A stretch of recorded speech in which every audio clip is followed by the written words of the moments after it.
नमस्कार विद्यार्थी मित्रांनो, आज आपण ॲनिमल टिश्यूमधल्या एका प्रकाराबद्दल जाणून घेणार आहोत. प्रकार आहे कनेक्टिव्ह टिश्यूचा. कनेक्टिव्ह टिश्यू या शब्दाचा अर्थ काय असतो की it connects with the different body tissues और ऑर्गन्स और systems of our body with each other. That is called as a connective tissue. आता आपण आज जे बघणार आहोत ते आहे कार्टिलेज. कार्टिलेजचा एक प्रकार आजच्या या व्हिडिओमध्ये आपल्याला बघायचा आहे. आणि कार्टिलेज म्हणजे काय तर सॉफ्ट बोन्सचा प्रकार असतो आपल्या बॉडीमध्ये. That is called as cartilage. पण तो इतका सॉफ्ट पण नसतो की त्याला बोन नाही म्हणता येणार. Okay, it is a bone type. It is a type of soft bone which is present in our body. मग त्याच्यातला एक प्रकार आहे फायब्रो कार्टिलेज. तो आज आपल्याला बघायचा आहे. ओके, डायग्राम तुमच्यासमोर आहे. तर ह्याच्यामध्ये 3-4 गोष्टी तुम्हाला लक्षात ठेवायच्या आहेत. पहिली गोष्ट म्हणजे याचं जे मॅट्रिक्स असतं त्याला कॉन्ड्रिन म्हणलं जातं. कॉन्ड्रिन नाव आहे त्या मॅट्रिक्सचं. याच्यातल्या ज्या सेल्स असतात, सगळेच कार्टिलेजचे जे प्रकार आहेत त्याच्यामधल्या सगळ्यात ज्या सेल्स आहेत त्यांना जर प्रीमॅच्युअर असतील तर कॉन्ड्रोब्लास्ट आणि जर मॅच्युअर असतील तर कॉन्ड्रोसाइट्स. कॉन्ड्रो म्हणजे cartilage. Okay, chondroblast and chondrocytes. Okay, कार्टिलेजच्या प्रकारामध्ये अजून एक विशेष गोष्ट अशी आहे की त्याच्यामध्ये राऊंड लाईक बॉल्स आपल्याला दिसतात. त्याच्यामध्ये कॉन्ड्रोसाइट्स दिसत आहेत डायग्राममध्ये. ओके, तर हे जे आउटर रिजनचे जे राऊंड्स आहेत दोज आर कॉल्ड एज लॅक्युनी. या लॅक्युनी प्लुरल फॉर्म आहे, लॅक्युना सिंग्युलर फॉर्म आहे. 2 ते 8 कॉन्ड्रोसाइट्स किंवा कॉन्ड्रोब्लास्ट एका लॅक्युनामध्ये राहतात किंवा सापडतात. Got it? ओके, हा झाला लॅक्युनाचा प्रकार.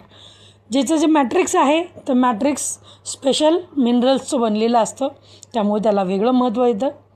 पण फायब्रो कार्टिलेजचं वैशिष्ट्य असं आहे की फायबर कार्टिलेजमध्ये सगळ्यात जास्त प्रमाण जे आहे ते फायबर्सचं असतं.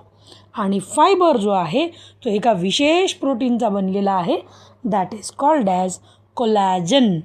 कोलॅजन फायबर्स याच्यामध्ये असतात. आणि कोलॅजन जो असतो तो अतिशय टफ किंवा रिजिड किंवा कडक स्ट्रॉंग असा फायबर असतो. त्याच्यामुळे ओव्हरऑलच फायब्रो कार्टिलेज जिथं कुठं असेल तिथं तो काय करणार आहे, तिथं इथं तो बॅकअप देईल, सपोर्ट देईल, प्रोटेक्शन करेल किंवा शॉक ॲब्झॉर्प्शन करेल. आलं लक्षात?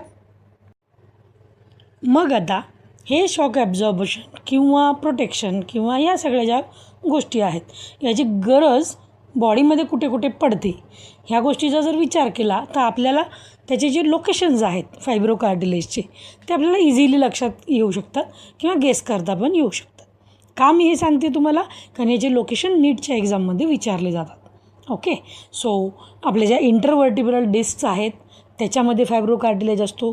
आपले जे गुडघे आहेत तिथं जो कार्टिलेजिनस पॅड असतो तिथं ॲक्च्युअली हॅलाइन कार्टिलेज असतो पण त्याच्या खालच्या रिजनला सपोर्ट सिस्टीमसाठी आपल्याला फायब्रो कार्टिलेज तिथं पण दिलेला आहे. किंवा आपले जे कमरेचं हाड आहे, आपल्या कमरेला 2 बोन्स असतात.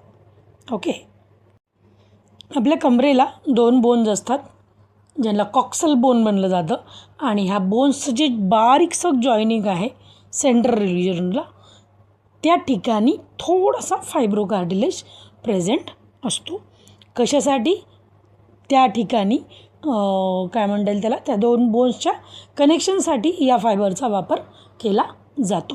आता त्याच्यातसुद्धा एक विशेष गोष्ट आहे, ही नीट लक्षात ठेवायची, एक्झाममध्ये कामी येते. काय तर पुरुषांमध्ये जे आहे तो जो जॉईंट आहे सिम्फायसिस नावाचा तो जॉईंट हा फ्लेक्झिबल नसतो कधीच. म्हणजे तिथं फायबरचं प्रमाण पुन्हा जास्त झालेलं आहे. ओके, पण स्त्रियांमध्ये मात्र एक महत्त्वाचं फंक्शन त्या ठिकाणी युटिलाइज होतं आहे. That is called as delivery of the baby. Bal deliver करताना त्या बोन्सला थोडीशी फ्लेक्झिबिलिटी असणं गरजेचं आहे, अपेक्षित आहे. त्याच्यामुळे सिम्फायसिसचा जो बोन आहे तो थोडासा फ्लेक्झिबल असतो इन केस ऑफ फिमेल्स. पुरुषांमध्ये ती फ्लेक्झिबिलिटी नसते. आलं लक्षात? आणि या व्यतिरिक्त आपल्या जबड्याचं जे मँडिबल आहे, मँडिबल नावाचा जो बोन आहे आपल्या लोअर जॉचा, म्हणजे आपला जो खालचा जबडा आहे हलणारा, त्याच्या सेंट्रल पॉईंटला, त्याच्या जॉईनिंग पॉईंट्सला आपल्याला थोडासा फायब्रोकार्टिलेज दिसून येतो. आल्या लक्षात लोकेशन्स कुठले कुठले आहेत मग? Intervertebral disc, symphysis, lower regions of the knees for shock absorption and mandibular bone. तर ही लोकेशन्स लक्षात ठेवा, फंक्शन लक्षात ठेवा. थँक्यू.